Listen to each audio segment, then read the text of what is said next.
Dari Utsman ibn Affan berkata, aku mendengar Nabi SAW bersabda, sesiapa yang membaca Bismillahilladzi la yadurru ma'asmihi syai'un fil ardi wala fis sama' wa huwas sami'ul alim, yang bermaksud dengan nama Allah yang dengan namanya tidak ada sesuatu pun yang dapat memberikan kemudaratan di bumi maupun di langit.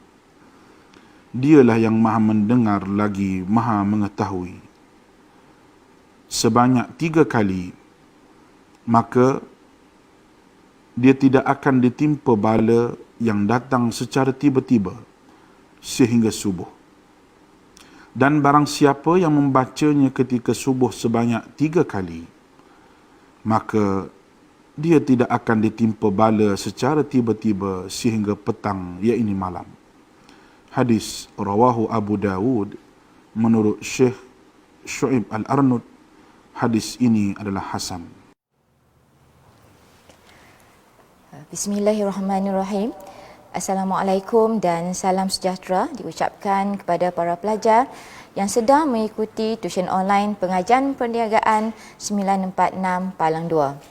Syukur kehadrat ilahi kerana kita masih diberikan ruang dan peluang untuk bersama-sama meneruskan tuition online Perlis Mengaji bagi fasa yang kelima. InsyaAllah ini adalah slot terakhir kita sebelum kita akan kembali ke sekolah pada minggu hadapan. Jadi bagi para pelajar yang baru sahaja mengikuti tuition online ini dibawakan khas oleh Majlis Agama Islam Perlis, Jabatan Agama Islam Negeri Perlis dengan kerjasama Kerajaan Negeri Perlis dan Jabatan Pelajaran Negeri Perlis.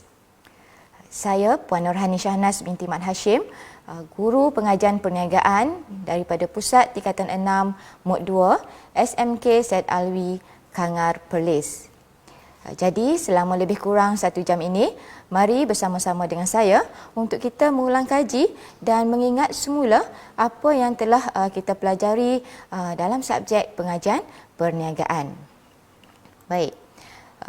Bagi slot tuition online pada hari ini, saya akan membawa para pelajar untuk mengulang kaji bab yang ke-8 dalam sukatan pelajaran kita, iaitu kemahiran komunikasi. Okey, baik para pelajar, sekiranya pelajar merujuk kepada sukatan pelajaran, ada 4 subtopik yang utama ya dalam bab kemahiran komunikasi, iaitu 8.1 komunikasi, 8.2 kemahiran mendengar, 8.3 kemahiran berunding dan 8.4 teknologi maklumat. Tetapi ya untuk hari ini saya hanya akan memfokuskan kepada 3 subtopik yang utama sahaja, iaitu 8.1, 8.2 dan juga 8.3. Okey, baiklah para pelajar. Kita teruskan dengan 8.1 iaitu berkaitan dengan komunikasi. Okey, sebelum kita teruskan dengan tajuk-tajuk yang berikutnya, mari kita ingat semula ataupun cuba kita recall balik apakah yang dimaksudkan dengan komunikasi. Okey, cuba kita ingat balik, apa maksud komunikasi? Ingat ke tak?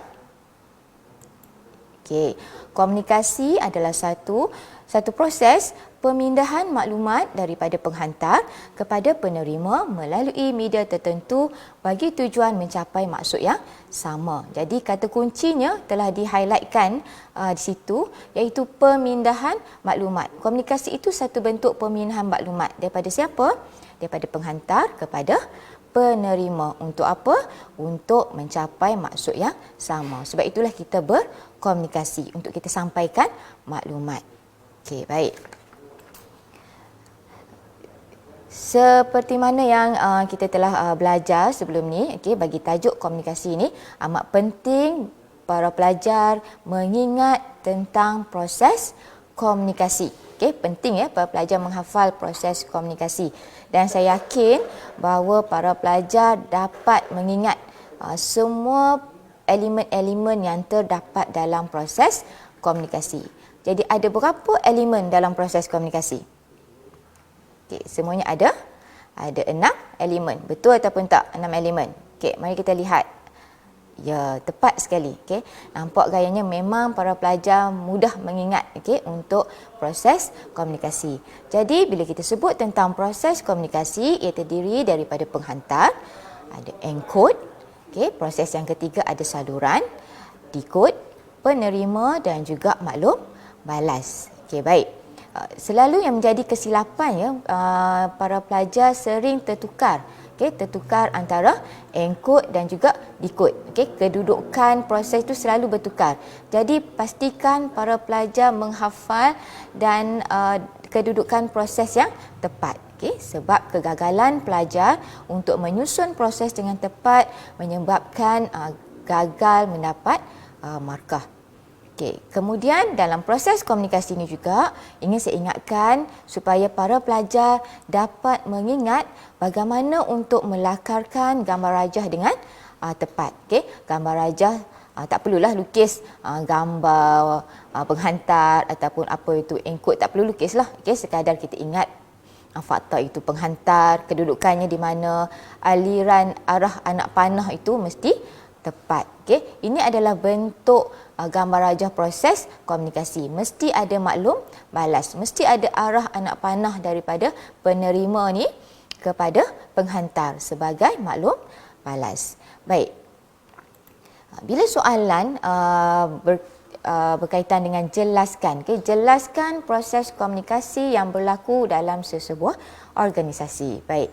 Bila soalan berbentuk jelaskan, para pelajar seperti saya pernah terangkan sebelum ni, pelajar perlu memberikan fakta, huraian dan juga perlu ada contoh.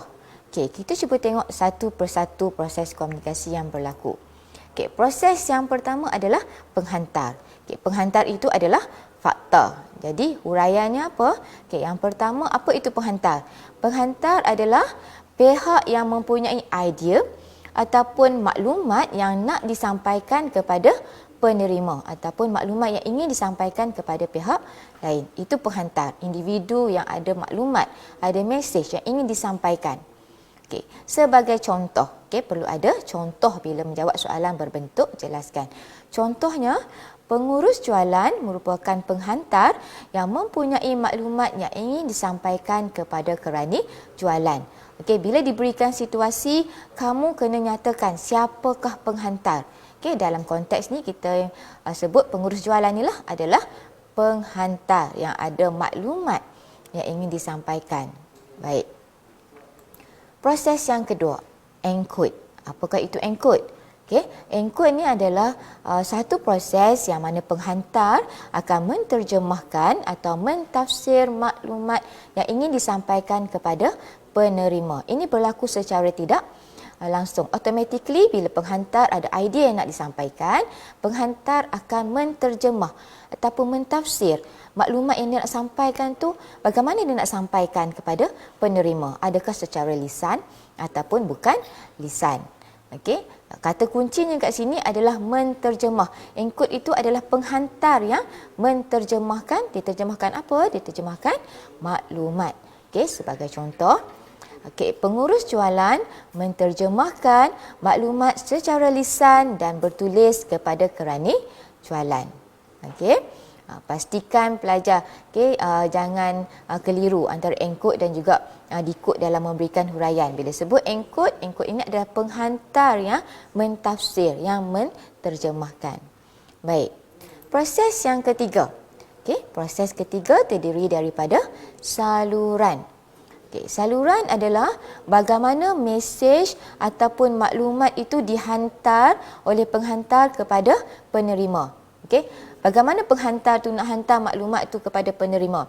Sama ada menggunakan saluran secara lisan, secara bertulis, visual ataupun menggunakan bahasa badan. Itu saluran, kaedah bagaimana maklumat itu akan dihantar. Sebagai contoh, pengurus jualan menggunakan saluran secara bertulis dengan menghantar memo kepada kerani jualan. Ada spelling error. Maaf ya kat situ. Bukan kerana. Kepada kerani jualan berkaitan dengan perubahan waktu bekerja. Nanti kita buat pembetulan ya di situ. Seterusnya proses yang keempat. Proses keempat adalah decode. Kalau tadi encode, penghantar yang menterjemah, sekarang ni decode. Siapa yang menterjemah?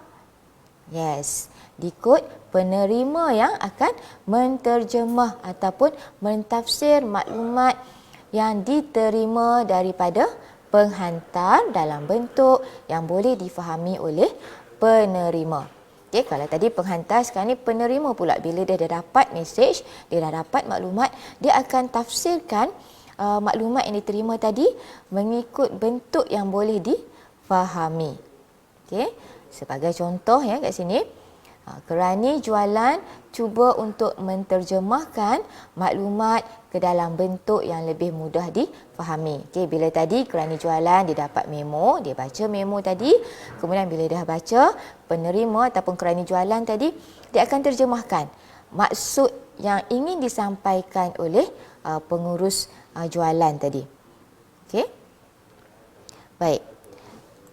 Kemudian proses yang keempat iaitu penerima. Okey, siapakah penerima? Penerima adalah pihak yang menerima maklumat daripada penghantar. Okey, individu yang terima maklumat itu adalah penerima. Simple kan?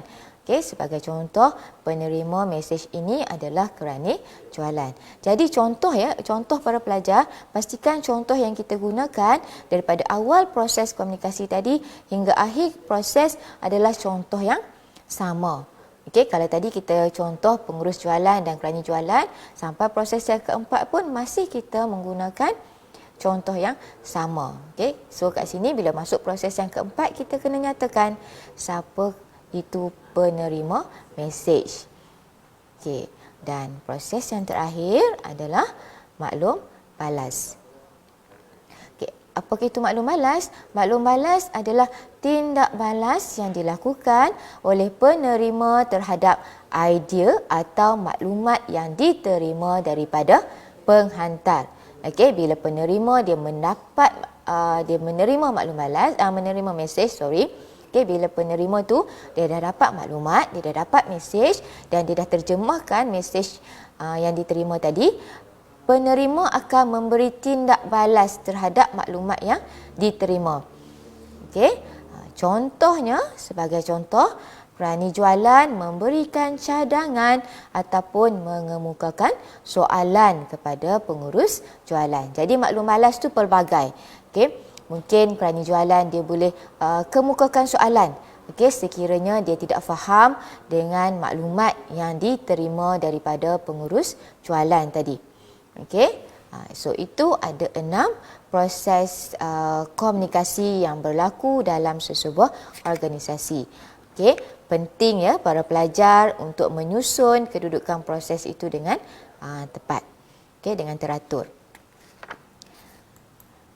Okey, dalam komunikasi sering berlakunya halangan-halangan dalam komunikasi. Ini bahagian yang seterusnya. Selepas proses komunikasi, sekarang kita akan lihat tentang halangan-halangan komunikasi.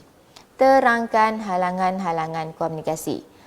Okey, adakah para pelajar masih ingat halangan-halangan komunikasi? Okey, ada berapa halangan komunikasi? Okey, ini pun saya yakin memang pelajar menghafal. Okey, pelajar memang hafal dan pelajar dapat ingat setiap halangan komunikasi yang berlaku dalam sesebuah organisasi perniagaan ataupun dalam sesi aktiviti harian kita. Okey, bila kita berkomunikasi sering berlakunya halangan-halangan komunikasi. Jadi, ada berapa halangan komunikasi? Yes, okey. Ada 4 halangan komunikasi yang terdiri daripada halangan fizikal, halangan psikologikal, halangan sosiologikal dan juga halangan semantik. Okey, saya pasti pelajar paling ingat sekali adalah halangan fizikal. Betul? Okey, itu paling simple yang pelajar dapat ingat. Okey. Kemudian halangan psikologikal dan halangan sosiologikal ni kadang-kala para pelajar dia sering tertukar. Okey, ataupun dia sekadar tulis halangan psikologi. Okey, sekiranya pelajar tulis halangan psikologi, pelajar tulis halangan sosiologi, itu tidak tepat. Fakta tidak tepat. Okey. Pastikan fakta, sebab ini adalah fakta khusus ya para pelajar. Jadi para pelajar pastikan menulis dengan tepat Dan hejaannya adalah betul. Mesti tulis dengan lengkap, iaitu halangan psikologikal, halangan sosiologikal dan juga halangan semantik. Okey, bila kita kata terangkan, mesti ada huraiannya. Betul? Jadi kita lihat apakah huraian bagi halangan-halangan komunikasi yang tersebut. Ingat lagi tak? Macam saya kata tadi, yang paling pelajar mudah ingat, yang paling senang pelajar hafal adalah halangan fizikal. Kenapa halangan fizikal paling mudah? Apa itu halangan fizikal? Okay. Halangan fizikal adalah gangguan secara nyata dan langsung, ya. Okey, maksudnya gangguan yang berlaku secara jelas, yang kita dapat lihat, yang kita dapat dengar ataupun yang kita dapat rasai. Okey, itu adalah halangan fizikal. Sebagai contoh, ya, sebagai contoh halangan fizikal seperti bunyi bising kenderaan, okey, bunyi bising mesin-mesin sekiranya kita berada berhampiran dengan tapak pembinaan ataupun kita berada di kilang, okey, bunyi bising mesin itu mengganggu proses komunikasi. Dan even bunyi telefon bimbit pun adalah satu halangan komunikasi. Betul tak? Kalau kita berada dalam kelas, tengah khusyuk membaca, tengah khusyuk mendengar cikgu mengajak di depan, tiba-tiba bunyi telefon bimbit. Terkejut habis dalam kelas tu. Betul?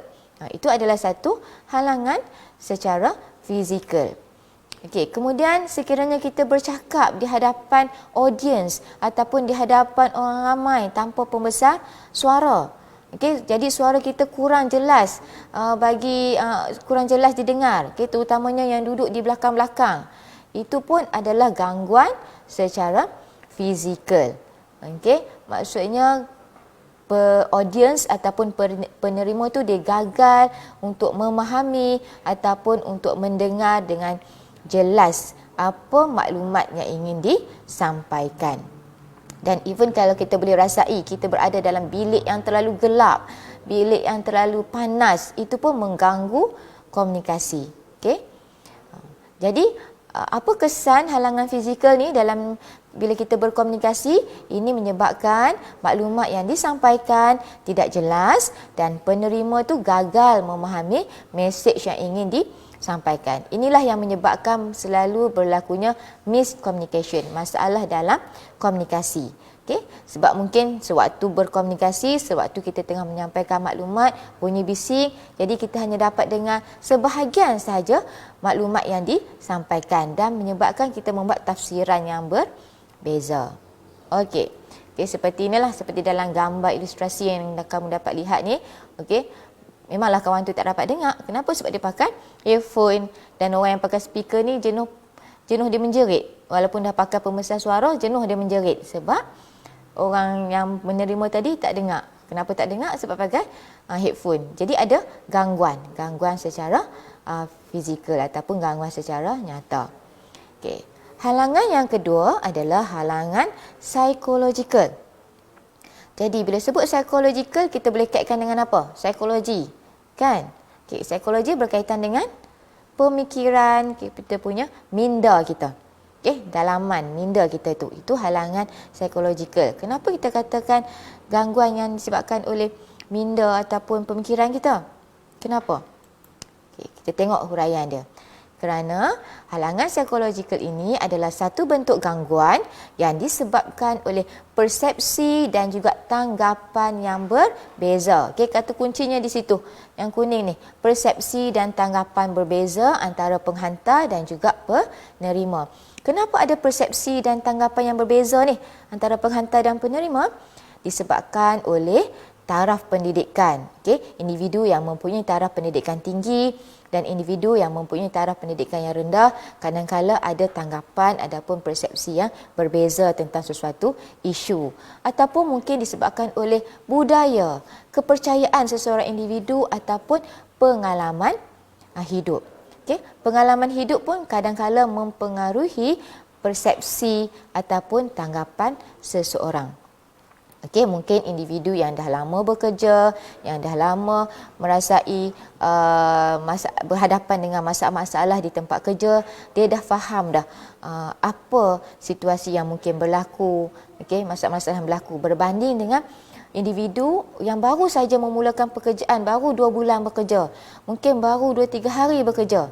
Mungkin individu yang baru bekerja ni bila dia dengar arahan daripada majikan, dia rasa majikan tu sedang marah dia. Sedangkan itu memang cara majikan tu memberi arahan. Tapi individu yang dah lama bekerja ni, mungkin dia dah anggap benda itu sekadar benda yang biasa. Jadi itu menyebabkan satu halangan. Okey, kalau dia anggap sebagai arahan, dia rasa macam kecil hati, tak suka dengan majikan ni, ini menyebabkan segala komunikasi disampaikan oleh majikan tadi akan ada maksud yang berbeza kepada penerima tadi. Okey, saya bagi contoh di sini ya. Contohnya, individu yang berada dalam keadaan beremosi tidak dapat mentafsir mesej dengan tepat. Apa maksud keadaan beremosi ni?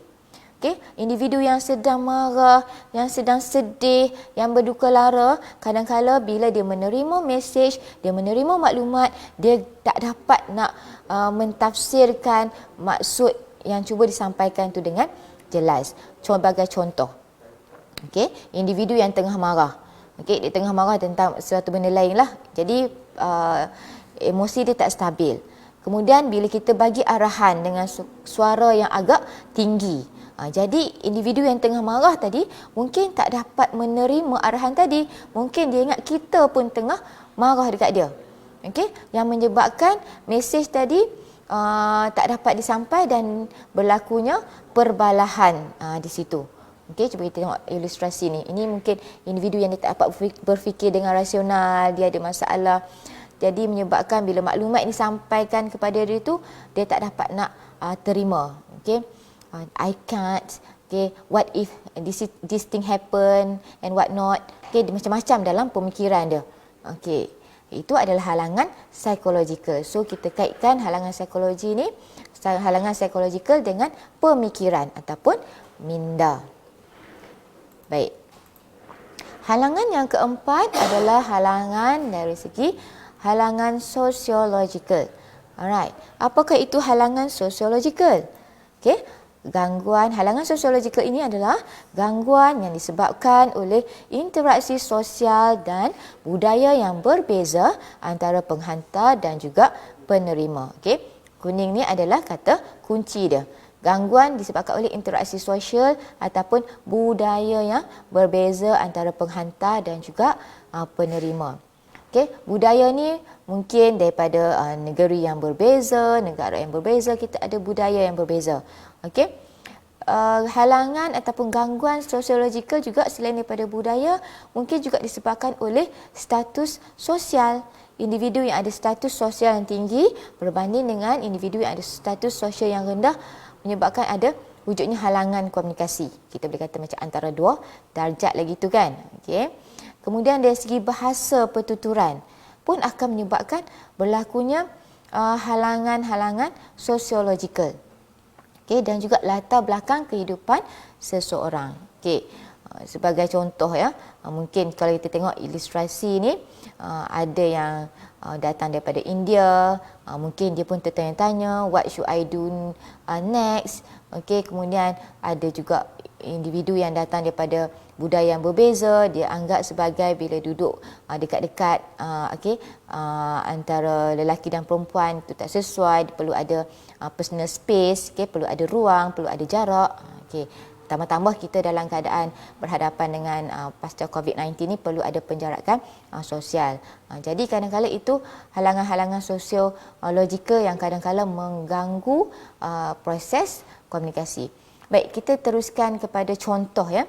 Okey, sebagai contohnya, pengurus besar sebuah syarikat kurang memberi perhatian terhadap cadangan yang diberikan oleh pekerja bawahan kerana beranggapan pekerja tersebut tidak mampu memberikan cadangan yang terbaik kerana taraf pendidikan yang rendah. Ini yang dikatakan status sosial. Okey, kadang-kadang individu yang ada jawatan yang tinggi bila pekerja bawahan cuba bagi cadangan, cuba bagi pendapat, mereka tak dapat ataupun mereka tak mau terima. Kenapa tak mau terima? Sebab pada mereka cadangan yang diberikan tu macam tak masuk akal. Atau sebabnya dianggap individu tadi mempunyai taraf pendidikan yang rendah, tak layak pun untuk memberikan cadangan, tak tahu apa pun tentang selok belok sesuatu isu, kemudian nak bagi cadangan. Itu yang dikatakan gangguan komunikasi. Okey. Halangan yang keempat adalah halangan semantik. Okey, yang ini pun saya yakin para pelajar memang ingat tentang halangan semantik. Apa itu halangan semantik? Okey, semantik adalah perkataan yang satu perkataan mempunyai banyak makna ataupun membawa makna yang berbeza. Okey, halangan semantik ini disebabkan oleh halangan perkataan. Okey, ini menyebabkan sesuatu perkataan disalah tafsir sehingga mewujudkan perbezaan maksud, okey, terhadap sesuatu maklumat. Okey, saya bagi contoh. Okey, contoh kat sini saya mengambil perkataan lawa. Kita kalau sebut lawa maksudnya apa lawa? Lawa tu cantik lah kan. Kita kalau kat Semenanjung lawa tu cantik. Okey. Tapi di Sarawak lawa tu maksud dia lain. Kalau kita cakap dengan orang Sarawak, kamu ni lawa lah. Jangan rasa dia seronok pula. Sebab di Sarawak lawa itu bererti sombong. Okey, jadi bila kita berkomunikasi, contohnya dengan orang yang datang daripada Sarawak, kita nak puji dia, awak ni lawa lah. Kita jangan harap dia bagi respon yang baik. Tiba-tiba dia menjauhkan diri pula pada kita. Kenapa? Sebab pada mereka lawa itu bererti sombong. Takkan kita jumpa dia kita kata awak ni sombong lah kan. Okey, ada banyak lagi perkataan semantik. Okey, perkataan yang mempunyai banyak makna. Selain pada lawa apa lagi? Apa lagi yang pelajar ingat? Semak kan, betul? Okey, kemudian daki. Ada yang daki tu maksud daki di badan. Dan satu lagi daki adalah mendaki gunung, mendaki bukit. Okey, dalam gambar aja ni, dalam gambar yang saya masukkan dalam slide ini lebih kepada perkataan bahasa Inggeris lah, samalah semantik. Okey, macam duck. Okey, slide. Ring. Ring cincin. Ring juga refer pada ringing tone tu bunyi telefon. Okey. Kemudian bat. Bat tu sama ada bat kelawar ke ataupun bat yang pukul baseball tu. Alright, so itu adalah halangan semantik. Jadi, semuanya ada 4 halangan komunikasi yang berlaku dalam sesebuah organisasi. Okey, saya rasa situ tak ada masalah. Saya yakin pelajar memang ingat dan menghafal halangan-halangan komunikasi. Alright, next. Okey, kita akan teruskan kepada bentuk-bentuk komunikasi yang berlaku dalam sesebuah organisasi. Okey, ada berapa bentuk komunikasi? Yang ini pun saya rasa tak ada masalah. Memang pelajar dapat ingat fakta. Okey, saya sebut fakta. Pelajar selalu dia ingat, memang dihafal fakta. Tetapi yang menjadi masalahnya adalah kepada huraian. Okey, pelajar selalu kadang-kala tertukar huraian. Okey, baik. Ada 3 bentuk komunikasi yang berlaku.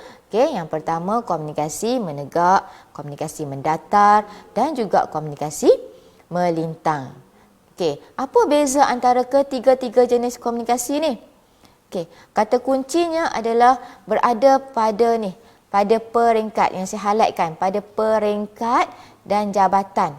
Okey, kata kuncinya pada peringkat dan jabatan. Kita tengok komunikasi yang pertama iaitu komunikasi menegak. Okey, komunikasi menegak adalah proses pertukaran maklumat, okey, pertukaran maklumat ni merujuk pada komunikasi lah. Okey, antara dua ataupun lebih pihak pada peringkat yang berlainan, menegak. Okey, bila dia menegak paksi apa? Paksi Y, betul. Okey, pada peringkat yang berlainan dari jabatan yang sama. Itu kata kunci dia, peringkat dan jabatan. Komunikasi menegak, peringkat yang berlainan, jabatan yang sama.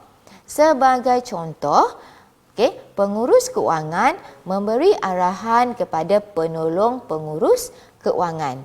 Okey, peringkatnya berbeza sebab pengurus keuangan ni adalah peringkat pengurusan atasan. Yes, kita cuba ingat balik bab yang pertama yang saya pernah cover sebelum ni tentang peringkat-peringkat pengurusan. So, pengurus keuangan adalah peringkat atasan. Sedangkan penolong pengurus keuangan adalah peringkat pertengahan. Okey, peringkat pengurusan pertengahan. Jadi peringkatnya adalah berbeza.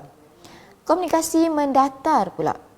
Okey, komunikasi mendatar melibatkan pertukaran maklumat antara dua ataupun lebih pihak pada peringkat yang sama dalam jabatan yang sama. Okey, peringkat yang sama. Maksudnya kalau dia peringkat pengurusan atasan, sesama pengurus atasan. Kalau dia peringkat pengurus bawahan, sesama pengurus bawahan. Okey. Itu komunikasi mendatar. Sebagai contoh, pengurus pemasaran menyerahkan laporan penyelidikan pemasaran kepada pengurus keuangan. Mereka ni pengurus pemasaran dan pengurus keuangan ni levelnya sama. Berada pada peringkat pengurusan yang sama. Komunikasi melintang pula. Komunikasi melintang melibatkan pertukaran maklumat antara dua atau lebih pihak pada peringkat yang berlainan dan jabatan yang berlainan. Maaf ya, saya lupa nak highlightkan lagi kat sini. Pada peringkat yang berlainan. Melintang, peringkat dia berlainan, jabatan pun berlainan. Sebagai contoh, pengurus keuangan berurusan dengan kerani pemasaran berkaitan dengan allowance perjalanan. Pengurus keuangan ni jabatan lain, kerani pemasaran pula berada di jabatan yang lain. Mari kita tengok dari segi gambar rajah supaya pelajar dapat lihat nampak dengan lebih jelas. Ini adalah bentuk-bentuk komunikasi. Kalau yang kuning ni, anak panah yang kuning ni, ini adalah komunikasi. Yes, ini komunikasi menegak. Yang hijau ni pula, ya, ini komunikasi mendatar sebab dia pada peringkat yang sama. Sama ada penyelia sesama penyelia, pengurus sesama pengurus. Dan yang merah ni pula adalah komunikasi melintang. Iaitu sama ada pengurus pemasaran berkomunikasi dengan penyelia keuangan ataupun pengurus keuangan ni berkomunikasi dengan penyelia pengeluaran. Ingin saya ingatkan para pelajar ya, pastikan para pelajar dapat melakarkan gambar rajah yang betul bagi bentuk-bentuk komunikasi. Lazimnya, bentuk komunikasi ini lebih terjurus kepada soalan aplikasi, iaitu pelajar diberikan situasi dan pelajar perlu melakarkan gambar rajah berdasarkan situasi yang diberikan. Maksudnya mungkin dia bagi situasi, satu kes, pengurus ini ada beberapa cawangan dan sebagainya. So, berdasarkan kes yang diberikan, situasi yang diberikan, pelajar kena faham dan kena melakarkan kembali gambar rajah yang tepat. Sebab itulah pelajar-pelajar perlu menguasai bab yang pertama tu, iaitu kemahiran pengurusan, dari aspek peringkat-peringkat pengurusan. Sebab pelajar selalu digagal meletakkan jawatan. Pelajar gagal meletakkan jawatan yang tepat bila dia melukis gambar rajah bentuk komunikasi ni. Seterusnya masih lagi dalam bentuk komunikasi. Sebabnya dalam komunikasi kita ada komunikasi menegak, mendatar dan juga komunikasi melintang. Dalam komunikasi menegak ni dia ada dua jenis, betul tak? Dia ada dua jenis komunikasi menegak, iaitu menegak dari atas ke bawah dan juga menegak dari bawah ke atas. Ingat lagi tak apa itu menegak dari atas ke bawah dan bawah ke atas? Apa itu? Menegak dari atas ke bawah. Menegak, komunikasi menegak dari atas ke bawah bermaksud pengaliran mesej daripada pengurusan atasan kepada pekerja bawahan dalam jabatan yang sama. Maksudnya itu daripada atas ke bawah. Orang atas lah, daripada orang atas kepada orang bawah. Tujuannya adalah untuk memberi arahan, menyampaikan maklumat, mendelegasikan visi, misi dan juga strategi organisasi. Manakala menegak dari bawah ke atas pula adalah pengaliran mesej daripada pekerja bawahan kepada pihak pengurusan atasan dalam jabatan yang sama. Apa tujuan komunikasi menegak dari bawah ke atas ni? Tujuannya bagi membolehkan pekerja-pekerja memberikan idea ataupun cadangan dan juga bagi menyampaikan maklumat kepada pihak pengurusan atasan. Itu antara bentuk komunikasi menegak atas ke bawah dan juga bawah ke atas. Para pelajar kena faham dan juga kena ingat apa tujuan-tujuan untuk komunikasi yang berkenaan. Soalan, kalau dia kata nyatakan 3 tujuan komunikasi menegak atas ke bawah. Apa 3 tujuan tadi? Saya dah nyatakan secara tidak langsung sebentar tadi. Tujuannya yang pertama, Okey, kalau soalan kali nyatakan, kita tak perlu bagi huraian. Sekadar kita nyatakan saja apa tujuan dia. Yang pertama, untuk menyampaikan matlamat dan juga strategi organisasi. Kemudian yang kedua, pihak atasan memberikan arahan kepada para pekerja. Yang ketiga, menerangkan dasar, peraturan dan juga prosedur kerja. Dan yang keempat, memaklumkan prestasi kerja. Dia minta 3. Dia minta 3 tapi saya bagi 4. Kalau dalam peperiksaan minta 3 bagi 4, salah ke tak? Tak salah. Tetapi, ada tetapinya, tetapi pemeriksa hanya akan menanda ataupun memeriksa 3 jawapan yang pertama sahaja. Walaupun kamu bagi 4, contohnya lah yang kedua ni salah, pemeriksa akan bagi markah untuk yang pertama dan, kita back balik. Pemeriksa hanya akan bagi markah untuk yang pertama dan yang ketiga sahaja. Yang kedua ni tak dapat markah, walaupun yang keempat ni betul, tetap tak dapat markah sebab dia minta 3. Cumanya dalam situasi sekarang saya bagi lebih, supaya pelajar ada input yang lebih lah. Tetapi kalau dalam peperiksaan, kalau dia minta 3, sebaik-baiknya bagi 3 sebab pemeriksa pun dia hanya akan menanda 3 yang pertama sahaja. Alright, itu 3 tujuan komunikasi menegak atas ke bawah. Next, kita tengok 3 tujuan komunikasi menegak dari bawah ke atas. Apa 3 tujuan komunikasi menegak ni tadi?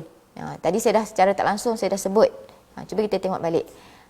Yang pertamanya untuk menyampaikan laporan kepada ketua jabatan ataupun kepada pihak atasan. Itu peranan ataupun tujuan yang pertamalah.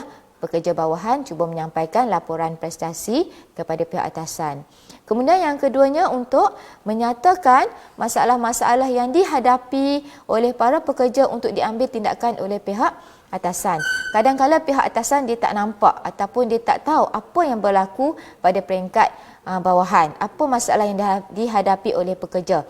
Jadi peranan pekerja lah untuk menyampaikan, untuk mengkomunikasikan masalah-masalah tadi kepada pihak atasan.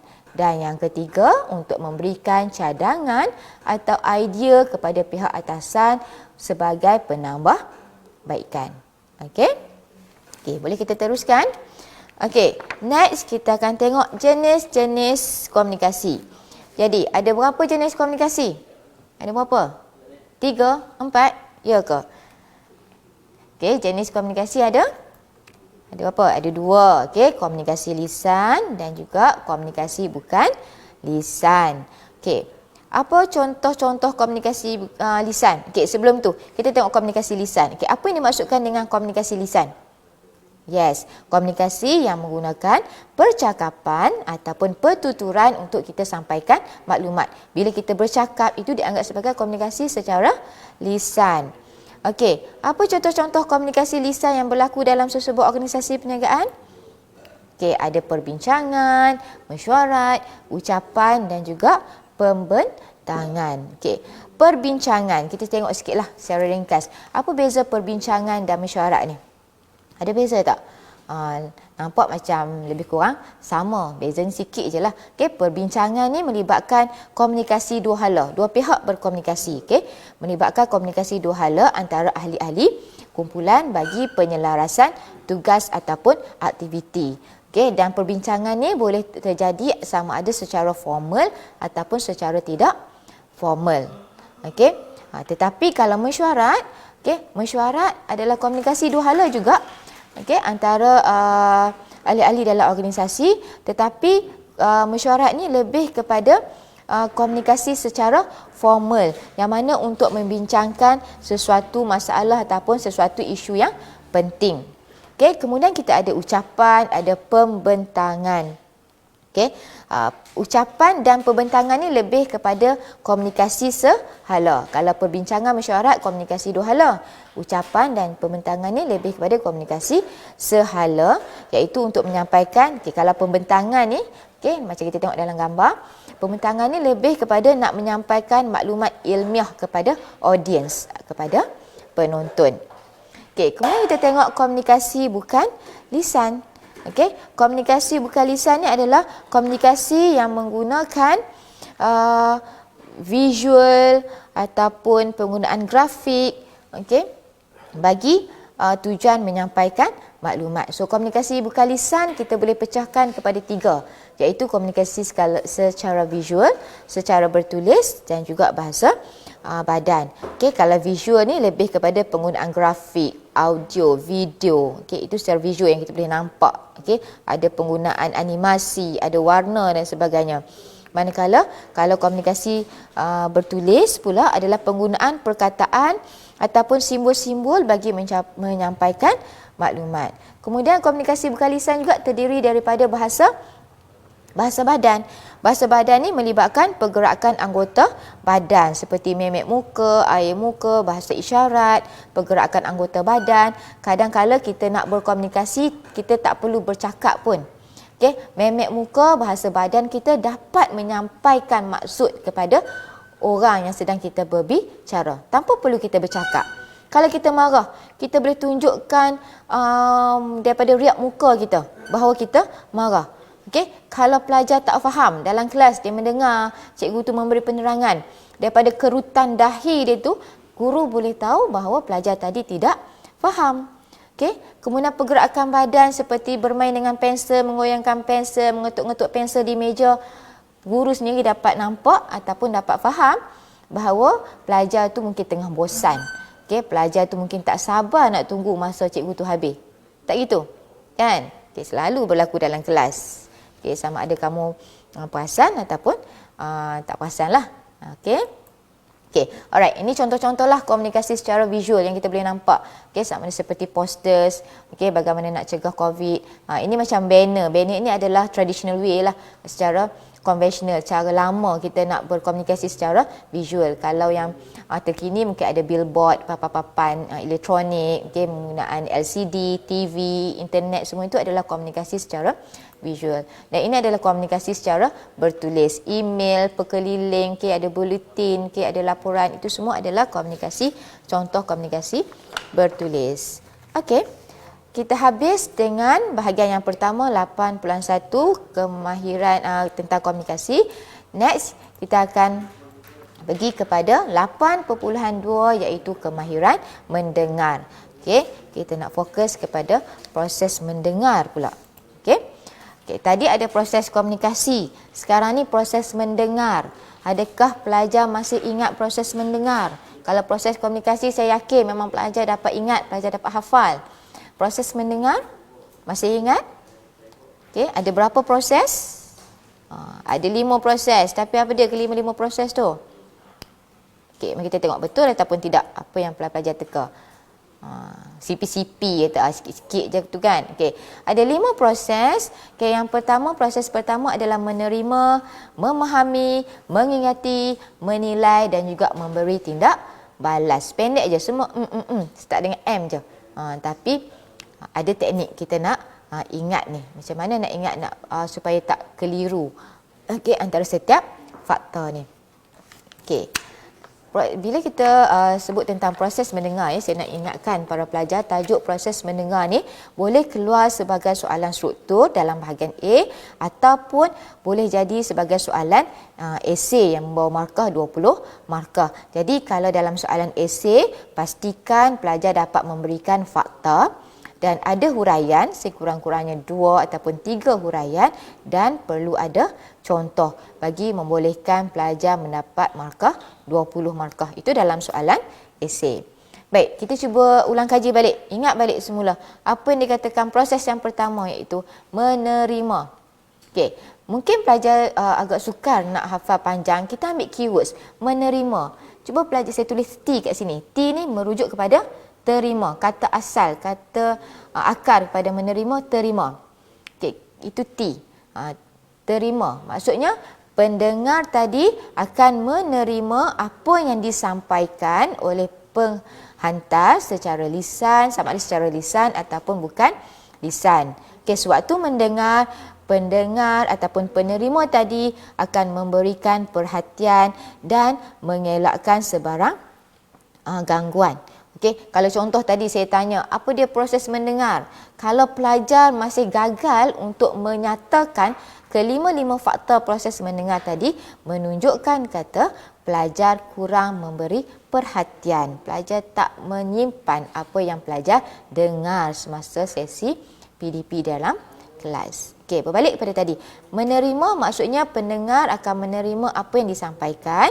Okey, kemudian penerima juga akan mengaitkan apa yang diterima itu dengan pengetahuan sedia ada. Okey, dan bila kita terima sesuatu mesej, pastikan kita jangan cepat menilai. Kita dengar dulu. Kita menerima dengan prihatin apa yang disampaikan, tapi kita jangan cepat menilai. Jangan cepat buat conclusion. Okey. So, bagaimana kita nak tahu kita ni dah ingat, kita dapat ingat, kita dengar dan kita faham. Kita boleh tahu bila kita nak keluarkan balik maklumat tu. Kalau orang tanya tentang sesuatu faktor, kita dapat keluarkan balik faktor tu dengan tepat, itu menunjukkan bahawa kita menerima maklumat tadi dengan baik. Okey. Kemudian proses yang kedua. Okey, proses yang kedua adalah memahami. Okey, memahami saya letakkan kat situ sebagai F, faham. Okey, daripada T kita kepada F. Faham kat sini maksudnya pendengar, bila dia mendengar, dia akan cuba untuk menganalisis maksud yang diterima. Okey, dia cuba mentafsir. Macam kata tadi, dia dah dapat maklumat, dia tafsir apa mesej yang dia dapat ni. Okey, mungkin saya ada silap tadi, tak apa. Okey, bagaimana dia nak tafsirkan ataupun dia nak buat analisis tadi, dia boleh mengaitkan maklumat yang dia terima dengan pengetahuan sedia ada. Okey, perlu melibatkan pertimbangan dari aspek emosi dan pemikiran. Maksud apa ni? Memahami mesej melibatkan aspek emosi dan pemikiran. Maksudnya bila kita terima mesej, kita cuba fahamkan dan jangan cepat menilai. Macam sekarang banyak sangat media sosial, banyak sangat isu, banyak sangat berita yang disampaikan, dan kadang-kala bila kita terima, kita tak faham betul-betul, kita tak selidik betul-betul, kita cepat membuat penilaian. Okey, proses yang ketiga adalah mengingati. Okey, saya letakkan kat sini I. Okey, untuk kita ingat. Okey, ingat berarti mesej yang kita dengar, mesej yang kita dapat akan disimpan dalam minda. Okey, dalam pemikiran kita. Kemudian pendengar tadi akan mengimbas kembali ataupun akan mengingat kembali pesanan penghantar tu dengan membadankan maklumat dalam ingatan. Maksudnya kita dapat keluarkan balik bila ditanya. Okey, itu maksud mengingati. Macam ni kita ingat bila kita dapat mengeluarkan balik apa yang kita dengar tadi, itu menunjukkan kata kita dah ingat. Okey, proses yang keempat adalah menilai. Okey, maksudnya pendengar tadi akan membuat tafsiran, mentafsir dan juga menganalisis maklumat yang diterima berdasarkan pemahaman. Kenapa pentingnya menilai? Untuk melihat sama ada maklumat ataupun berita yang kita dapat tadi sama ada benar ataupun palsu, relevan ataupun tidak relevan.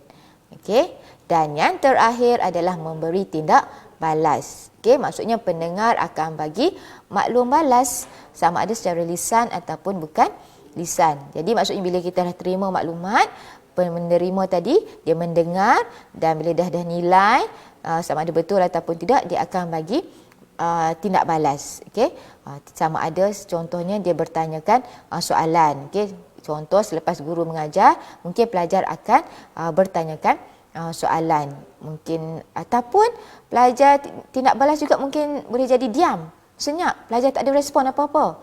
Mungkin something wrong somewhere lah. Kalau pelajar senyap tu, mungkin dia tak faham apa yang disampaikan. Okey, ini saya ingatkan kat sini ya.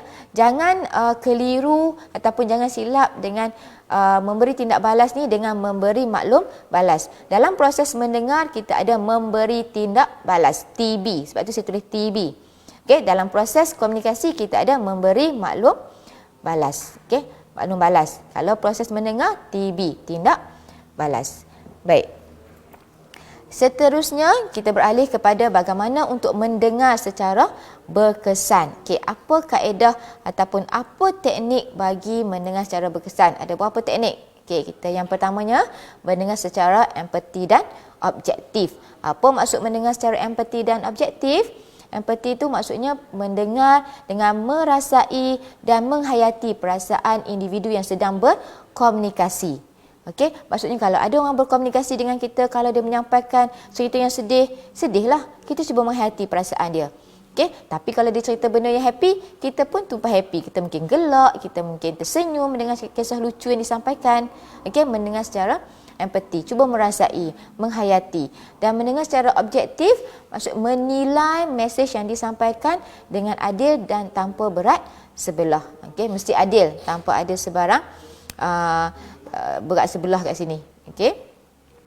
Proses yang kedua adalah teknik yang kedua untuk mendengar secara berkesan adalah mendengar secara kritikal dan non-judgmental. Okey, mendengar secara kritikal ni maksudnya menganalisis, pendengar cuba menganalisis maklumat yang didengar dan menilai dengan memberikan perhatian yang serius. Okey, maksudnya kita bila dengar tu kita kena dengar betul-betul. Okey, kita kena nilai betul ataupun tak fakta yang disampaikan. Okey, adakah ini berita palsu ke macam mana? Itu maksudnya mendengar secara kritikal. Dan mendengar secara non-judgmental maksudnya kita mendengar dengan tanpa membuat sebarang penghakiman awal. Kalau ada seseorang nak bercerita, nak menyampaikan maklumat, kita jangan kata, oh dia ni nak menipu, dia ni mesti ada something nak buat pada kita. Jangan. Okey, kita mesti mendengar dengan pemikiran yang terbuka. Dengar dulu apa yang ingin disampaikan. Okey. Yang ketiga adalah mendengar dengan cetek dan mendalam. Mendengar secara cetek dan mendalam. Okey, mendengar secara cetek bererti mendengar maksud yang tersurat. Okey, tapi kalau kita cuba mendengar dan menganalisa apa yang tersirat di sebalik maklumat yang disampaikan, itu adalah mendengar secara mendalam. Cuba memahami maksud yang tersirat dan memberi maklum balas. So, mendengar secara berkesan ni ada 3. Okey, seperti yang dinyatakan tadi. Jadi, pelajar jangan keliru antara mendengar secara berkesan dan mendengar secara aktif. Okey, kenapa? Sebab mendengar secara aktif ni ada perdebatan antara pendengar dan penerima. Okey, macam mana kita nak mendengar secara aktif? Apa yang boleh kita buat? Yang pertama, kita boleh mengulang semula maksud pembicara. Okey, bukanlah maksudnya kita ulang balik semua apa yang dia cakap. Tak, kita cuba dengar dan kita ambil isi-isi penting yang disampaikan dan kita ulang balik untuk menunjukkan bahawa kita faham apa yang disampaikan oleh pembicara. Okey. Kemudian yang kedua, cara mendengar secara aktif adalah dengan meluahkan kefahaman terhadap perasaan pembicara. Maksudnya sebagai pendengar kita cuba untuk menunjukkan reaksi kita terhadap percakapan ataupun terhadap apa yang disampaikan oleh penghantar tadi. Okey, itu dikatakan meluahkan apa yang difahami bagi menghayati perasaan. Maksudnya kalau penyampai tadi ataupun pembicara tu menyampaikan kisah lucu, maka kita akan ketawa.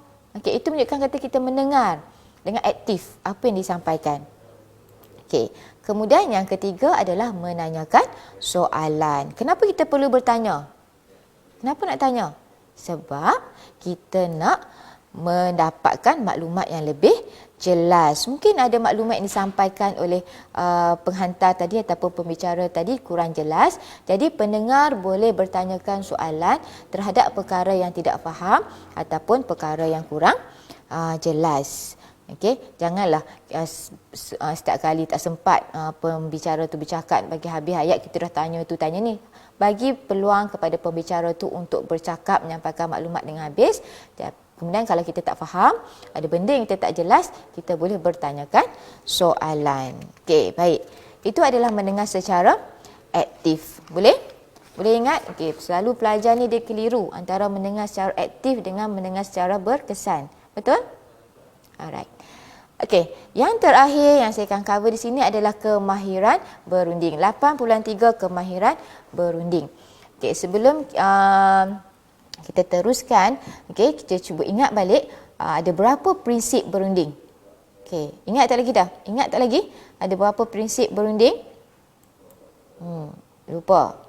Ingat ni, yang pertama, tumpuan kepada minat dan bukan kedudukan. Betul? Alright. Kemudian prinsip yang kedua, asingkan manusia daripada masalah. Prinsip yang ketiga apa? Jana pelbagai pilihan. Dan yang keempat, guna kriteria yang objektif dan boleh diterima. Baik, kita tengok yang pertama, tumpuan kepada minat dan bukan kedudukan. Apa maksudnya kat situ?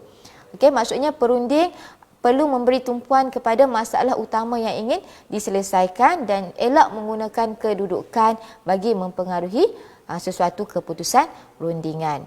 Kemudian asingkan manusia daripada masalah. Apa dia? Kita cuba ketepikan masalah-masalah peribadi semasa sesi perundingan. Okay? Dan cuba elakkan menunjukkan emosi yang negatif ataupun membuat perhakiman yang tidak tepat. Dan yang ketiga tu, jana pelbagai pilihan. Maksudnya dalam sesi rundingan, kita perlu pelbagaikan pilihan jalan penyelesaian bagi menyelesaikan sesuatu masalah. Kita tak boleh ada satu jalan penyelesaian. Kena ada pelbagai pilihan untuk selesaikan masalah. Dan yang keempat tu, guna kriteria yang objektif dan boleh diterima. Maksudnya penyelesaian dibuat berdasarkan kepada maklumat dan data sedia ada. Elakkan membuat daripada sebarang andaian, ramalan ataupun persepsi. Kita jangan pandai-pandai buat andaian tanpa ada fakta, tanpa ada data yang tepat. Okey, baik. Kemudian kita elemen-elemen perundingan. Elemen perundingan kita just go through dengan ringkas saja disebabkan masa kita pun dah tak cukup. Okey, kita elemen-elemen perundingan, kita ada maklumat, kita ada masa. Maksudnya dari segi maklumat perlu ada maklumat yang mencukupi dalam kita membuat perundingan. Kemudian yang keduanya perlu mempunyai peruntukan masa yang mencukupi sesuai dengan masalah yang nak dirundingkan, sama ada masalah sukar ataupun masalah yang mudah. Kemudian individu yang nak berunding itu perlu mempunyai keupayaan ataupun perlu mempunyai kuasa dalam membuat sesuatu keputusan. Berbalik pada kuasa ni, ingat balik. Tajuk kepimpinan, kita ada belajar tentang jenis-jenis kuasa. Jadi individu tu perlu ada kuasa. Yang keempat, etika. Maksudnya perlu mematuhi peraturan dan juga langkah-langkah yang telah ditetapkan. Kemudian yang seterusnya, budaya, iaitu amalan dan cara hidup. Bila sesi perundingan, kita perlu menghormati budaya dan juga adat-adat pihak-pihak yang terlibat dalam perundingan. Yang keenam, dari segi personality. Individu perlu ada perwatakan yang menarik, kemas dan ada integriti untuk terlibat dalam sesi perundingan. Dan yang terakhir adalah dari aspek sosial. Maksudnya dari segi aspek pergaulan. Mesti individu yang terlibat dalam perundingan tu mestilah dapat menyesuaikan diri dengan individu-individu lain yang terlibat dalam sesi perundingan. So ini pelajar pastikan buka balik nota, semak balik dari segi huraian. Ini elemen-elemen perundingan ni boleh keluar dalam soalan dalam bahagian struktur ataupun soalan esei. Tapi kita lebih fokus kepada soalan struktur lah untuk elemen-elemen perundingan. Baik. Seterusnya kita ada strategi dan taktik perundingan. Ada gambar yang tak keluar di sini. Ada satu gambar keluar. Sekejap, kita next. Ada satu gambar missing kat sini. Alright, cuba tengok gambar yang ditayangkan di hadapan para pelajar ni. Dari segi strategi dan taktik perundingan, antara gambar yang ada kat dalam ni, mana satu gambar yang menarik perhatian kamu, yang mana kamu dapat ingat strategi yang ada dalam perundingan? Yang mana? Berdasarkan gambar ni, saya rasa yang first thing yang pelajar akan dapat ingat ni, gambar belon ni. Betul tak? Kenapa belon ni? Belon merujuk pada strategi apa? Strategi trial balloon. Pandai. Itu strategi trial balloon. Kemudian gambar mana lagi yang membantu pelajar dapat ingat strategi dan taktik perundingan? Gambar yang pertama ni, yang ada gambar dua orang lelaki. Seorang nampak baik, seorang nampak agak macam not so good kan? So ini apa? Strategi apa? Strategi, yes, good guy, bad guy.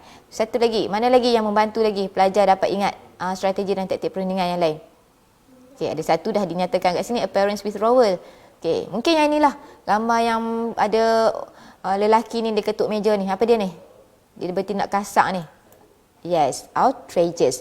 Kita tengok antara strategi yang lain selain pada apparent withdrawal, ada nibbling, red herrings, limited authority. Okey, so ini adalah strategi dan taktik perundingan. Okey, memang pelajar dia seronok nak menghafal ni, betul? Sebabnya dalam bahasa Inggeris. Okey, memang pelajar seronok nak hafal.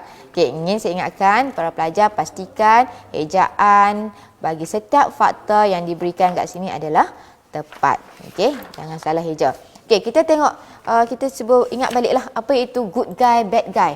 Okey, good guy, bad guy adalah satu strategi yang mana good guy ni, individu yang bersifat good guy ni, kita nampak good ni, okey, dia berperanan bersifat lemah lembut, betul tak? Ansur. Dan ada seorang individu lagi cuba memainkan peranan sebagai bad guy, iaitu cuba bersifat agresif dan juga mendesak dan tidak mahu bertolak ansur. Sebagai contoh, pengurus pengeluaran bertindak secara agresif dan mendesak untuk memberi bahan mentah pada harga yang rendah, manakala pembekal pula cuba untuk bertolak ansur dan memujuk bagi menawarkan harga yang bersesuaian. Jadi pengurus pengeluaran ni dia bertindak sebagai bad guy, kemudian pembekal ni pula bertindak sebagai good guy, cuba nak bertolak ansur.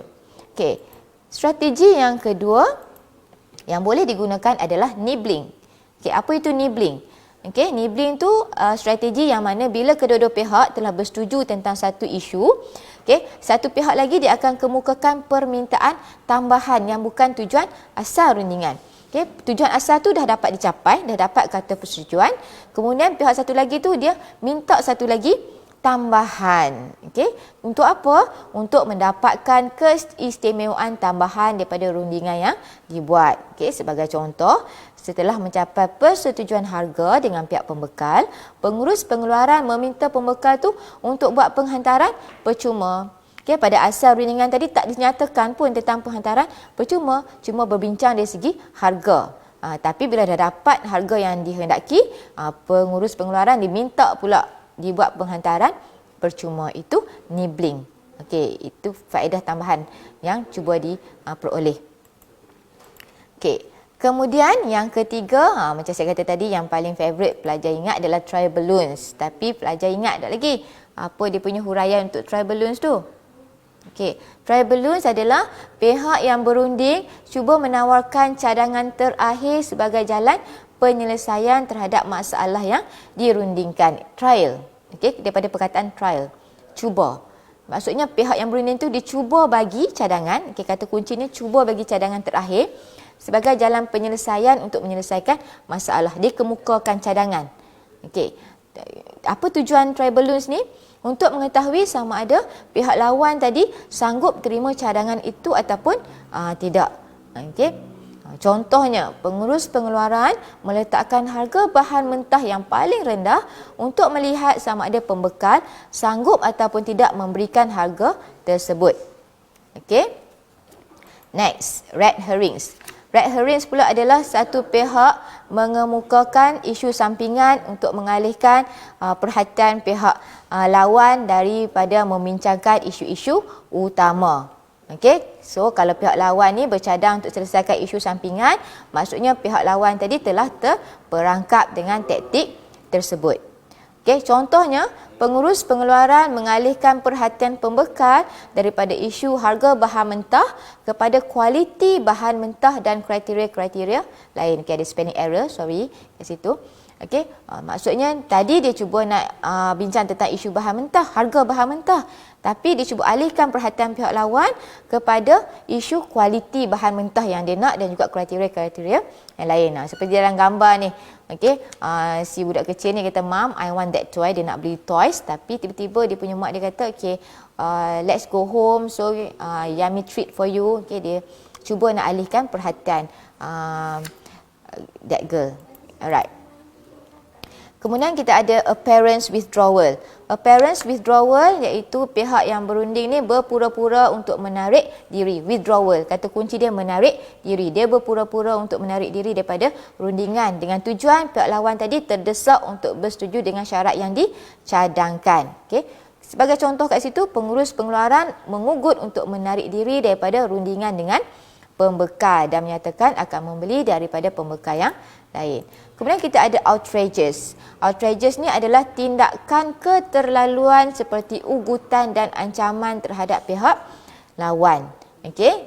Ini akan mengganggu emosi dan juga perasaan tidak senang hati pihak lawan. Maksudnya dia bersifat keterlaluan lah, dia bagi ugutan. Okey, contohnya pengurus pengeluaran mengugut untuk membatalkan semua perjanjian yang telah dibuat dengan pembekal jika pembekal enggan menawarkan harga barang yang lebih rendah. Dia ugut. Itu outrageous. Okey, dan yang terakhir sekali adalah limited authority. Okey, limited authority. Perkataan kata kuncinya limited, terhad. Okey, maksudnya pihak yang terlibat dengan rundingan tadi dia berpura-pura mengatakan tiada kuasa ataupun mempunyai kuasa yang terbatas untuk membuat keputusan. Okey, tujuannya apa? Untuk melengahkan masa. Okey, sebagai contoh, pengurus pengeluaran berpura-pura menunjukkan minat yang berkurang terhadap rundingan dan meminta untuk merujuk kepada pihak atasan bagi membuat keputusan. Okey, dia just berpura-pura lah kata dia tak ada kuasa untuk membuat sesuatu keputusan. Okey, baik. So, pastikan pelajar, saya ingatkan sekali lagi untuk strategi dan taktik berunding ni, pelajar perlu mengingat dan menghafal setiap fakta dengan tepat. Okey, jadi para pelajar sekalian, di situ setakat ini saja perkongsian saya untuk hari ini, dan diharapkan agar slot ini dapat membantu para pelajar untuk mengingat semula fakta-fakta penting dalam bab kemahiran komunikasi. Dan insya-Allah minggu depan kita semua akan kembali ke sekolah. Saya yakin semua orang ataupun para pelajar tidak sabar lagi kan untuk kembali ke sekolah. Tapi harus diingat sesi persekolahan kita kali ini amat berbeza ya daripada sebelum ni, sebab kita perlu mengamalkan norma-norma baru. Okey, kerana kita disebabkan oleh pasca COVID-19. Jadi pastikan para pelajar dapat mematuhi setiap SOP yang telah ditetapkan oleh pihak sekolah. Jadi saya juga ingin mengambil kesempatan di sini untuk mengucapkan jutaan terima kasih kepada pihak JAIPS dan juga Jabatan Pendidikan Negeri Perlis kerana memberikan ruang kepada saya untuk bersama-sama dalam program ini demi untuk membantu para pelajar semasa tempoh PKP ni. Okay, dan terima kasih juga saya ucapkan kepada semua guru pengajian perniagaan Negeri Perlis atas perkongsian dan kerjasama demi kejayaan anak-anak pelajar. Dan saya doakan semoga Allah Subhanahu Wa Taala memberkati segala usaha yang telah kita lakukan, insya-Allah. Dan saya mohon maaf anda ada sebarang kekurangan di pihak saya. Semoga kita dapat berjumpa lagi sekiranya ada peluang lah, sebabnya ini adalah slot yang terakhir untuk fasa yang kelima, fasa yang terakhir dalam Perlis mengaji. Maka dengan itu saya ucapkan terima kasih. Assalamualaikum.